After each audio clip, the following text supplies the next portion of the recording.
Friends, hello everyone. Welcome to this channel. And in today's video, I will tell you and show you how you can disable disappearing message in WhatsApp. Please friends, subscribe to the channel, put your likes, be sure to write comments at the end of this video. Let us get started with you. So, if you want to turn off disappearing messages for any particular chat, then you'll need to go to that chat room. Next, at the top, click on the username.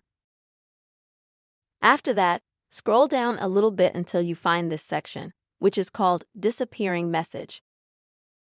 Go to that.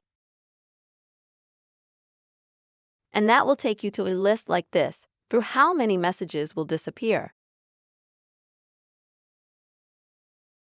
And if you have activated, for example, any of the parts of this list, for example, that the message will disappear after 24 hours or after 7 days, then you just need to click on Turn Off, and this way you will turn off the disappearing message in this particular chat. After that, you can simply exit.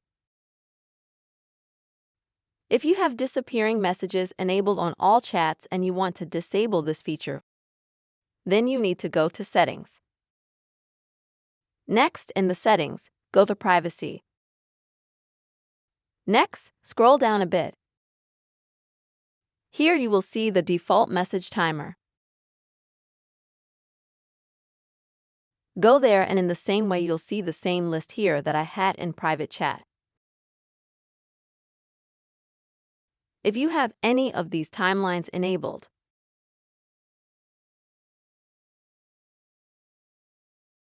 so if you have a message turned on, let's say after 24 hours, on all chats and you want to turn it off, just click the very bottom line, turn it off.